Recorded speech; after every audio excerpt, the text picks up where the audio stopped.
Sobrang kapal na ng pagmumukha natin. Mag-resign na po tayo. Sinasayang mo ang talento ng mga player mo. Hindi ka marunong gumawa ng mga play. Naluma na yung mga bola, oh. Tama na. Sumuko ka na. Nakakahiya na sa buong Pilipinas, oh. Ang sakit sabihin, pero hindi ka marunong mag-coach. Lumipat ka sa volleyball. Doon, baka manalo tayo. Bakit ba, SBP, hindi nyo matanggal-tanggal si Coach Choke Reyes? Hindi pa ba enough na buong basketball community ayaw sa kanya? Kaya tayo hindi umuunlad eh. Puro tayo politika. Puro tayo palakasan. Hindi tayo manalo-nalo eh.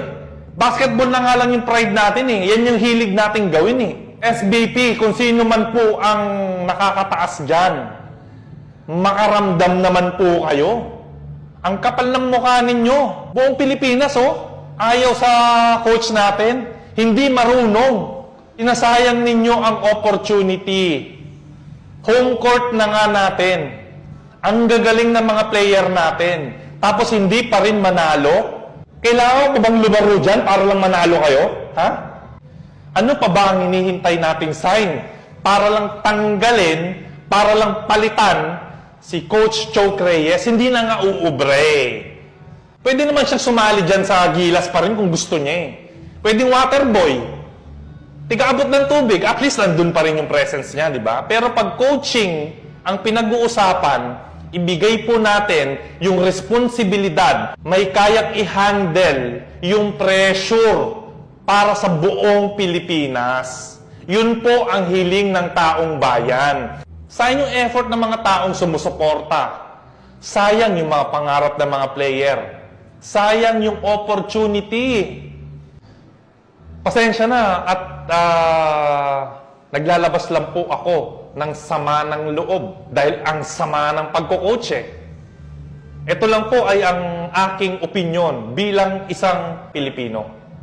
At bilang boses ng bayan, kailangan kong ipagtanggol yung mga kapwa ko basketballista. Coach Choke Reyes, parang awa mo na po.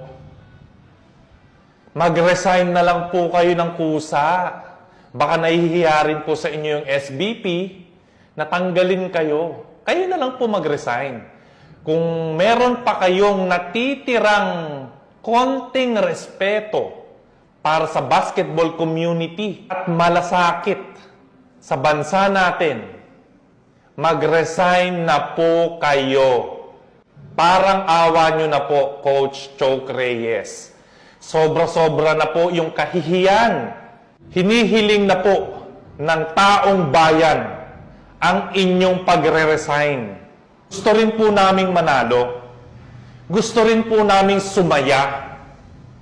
Sana po, kung may puso kayo sa Pilipinas talaga na sinasabi ninyo, magkusa na po kayong bumitaw, bumaba, mag-resign na po kayo.